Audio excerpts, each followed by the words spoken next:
बुलढाणा अर्बनची आर्थिक स्थिती अतिशय सक्षम. राधेश्याम चांडक. खातेदारांनी अफवांवर विश्वास ठेवू नये.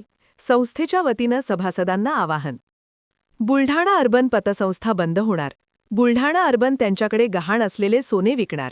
अशा प्रकारच्या अफवा पसरल्यानं गेल्या 2-3 दिवसांपासून मराठवाड्यातील बीड, परभणी व जालना जिल्ह्यातील बुलढाणा अर्बनच्या अनेक शाखांवर पतसंस्थेच्या सभासदांनी आपले तारण असलेले सोने सोडवून घेण्यासाठी तसेच ठेवी काढून घेण्यासाठी मोठी गर्दी केल्याचे पाहायला मिळत आहे. या संदर्भात बुलढाणा अर्बनचे संस्थापक अध्यक्ष राधेश्याम चांडक यांच्याशी संपर्क साधला असता त्यांनी सभासदांनी कुठल्याही अफवांवर विश्वास ठेवू नये. बुलढाणा अर्बन पतसंस्थेची आर्थिक स्थिती अतिशय सक्षम आणि भक्कम आहे. पतसंस्थेकडे 4,000 कोटींची कॅश लिक्विडिटी तसेच 5,000 कोटींचे सोने असून सर्वांना आपल्या ठेवी किंवा सोने परत देता येईल असे सांगितले. तर पतसंस्थेने कर्नाटकमधील एका साखर कारखान्याचा कर्जपुरवठा थांबवल्यानं त्यांनीच कारखान्यातील ऊसतोड कामगारांना गाड्या भरून गावाकडे पाठवून व सोने सोडवण्यास सांगितल्यामुळे शाखांवर गर्दी झाली असा खुलासाही राधेश्याम चांडक यांनी केला आहे. गेल्या 4 दिवसापासून मराठवाड्यातील काही गावांमध्ये बुलढाणा अर्बनच्या सर्व शाखांवर सोने तारण कर्ज सोडवण्याची गर्दी होत आहे. आम्ही त्या लोकांना कारण विचारलं असं ते म्हणतात की आम्ही 70,000 रुपयांनी सोनं ठेवलेलं आहे, तुम्ही आमचं सोनं 1.5 लाखाच्या भावाने विकणार आहे.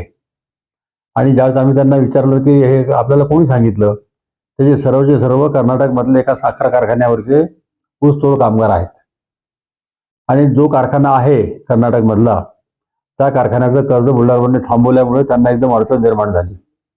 आणि त्यांना अडचण निर्माण झाल्यामुळे त्यांनी तिथल्या लोकांना गाड्या करून पाठवलं की तुम्ही जा आणि तुमची गर्दी करा आणि तुमचं सोनं सोडा. तुमच्या सगळ्या नातेवाईकांना सांगा की त्या ठिकाणी आपल्याला सोनं सोडवायचं आहे. आमचे कर्मचारी 3 दिवसापासून रात्रभर जागतायत.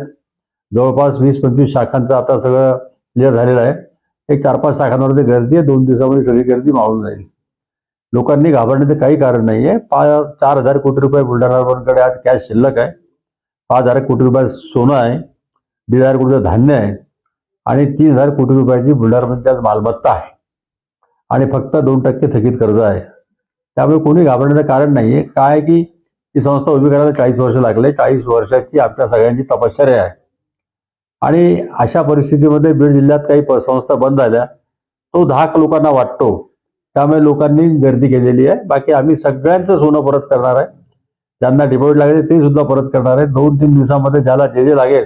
आता सगळ्यांनी जर एकदम गर्दी केली तर आम्ही त्याला काय करणार. तरी आमचे कर्मचारी रात्रभर जागून सगळ्यांना सेवा देत आहेत.